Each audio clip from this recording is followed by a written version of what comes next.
వ్యాప్తంగా వాతావరణ పరిస్థితులపై తీవ్ర ప్రభావం చూపే ఎల్నినో ఈ ఏడాది తిరిగి రానుందని, ఈసారి దాని ప్రభావం మరింత బలంగా ఉండే అవకాశం ఉందని ప్రపంచ వాతావరణ సంస్థ హెచ్చరించింది. పసిఫిక్ మహాసముద్రంలో ఉపరితల ఉష్ణోగ్రతలు వేగంగా పెరుగుతున్నాయని, ఇది ఎల్నినో రాకకు సంకేతమని ఐక్యరాజ్యసమితికి చెందిన ఈ ఏజెన్సీ స్పష్టం చేసింది. WMO తాజా అంచనాల ప్రకారం జూన్ నుంచి ఆగస్టు మధ్య ఎల్నినో ఏర్పడేందుకు 80% అవకాశం ఉండగా, నవంబర్ వరకు ఇది కొనసాగేందుకు 90% ఆస్కారం ఉంది.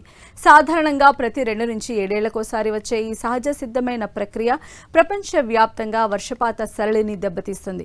కొన్ని ప్రాంతాల్లో తీవ్రమైన కరువులకు, మరికొన్ని చోట్ల భారీ వర్షాలు, వరదలకు కారణమవుతుంది. ఎల్నినోకు సంబంధించి వాతావరణ శాస్త్రవేత్తల ఆందోళనలే నిజమవుతున్నాయి.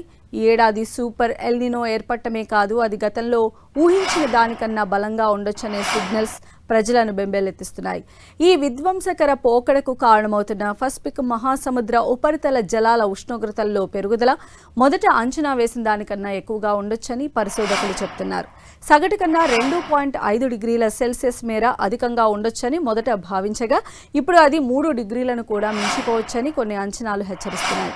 దీంతో వాతావరణానికి సంబంధించి సాంప్రదాయ తీరుతెన్నులన్నీ పూర్తిగా తారుమారు కావచ్చని ఆందోళనలు వ్యక్తమవుతున్నాయి. ఈసారి రాబోయే ఎల్నినో ఇప్పటికే పెరిగిన భూతాపంతో జత కలవడంపైన శాస్త్రవేత్తలు ఆందోళన వ్యక్తం చేస్తున్నారు. వాతావరణ మార్పుల కారణంగా ఎల్నినో ప్రభావం మరింత తీవ్రమవుతుందని, దీనివల్ల 2027 సంవత్సరం చరిత్రలోనే అత్యంత వేడి సంవత్సరంగా రికార్డు సృష్టించే ప్రమాదం ఉందని నిపుణులు అంచనా వేస్తున్నారు.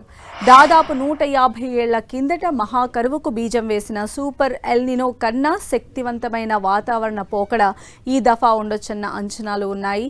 1951 నుంచి 2022 మధ్య ఎల్నినో ఏర్పడ్డ సంవత్సరాల్లో దాదాపు 60% మేర భారత్లో సరాసరి కన్నా తక్కువ వర్షపాతమే కురిసింది.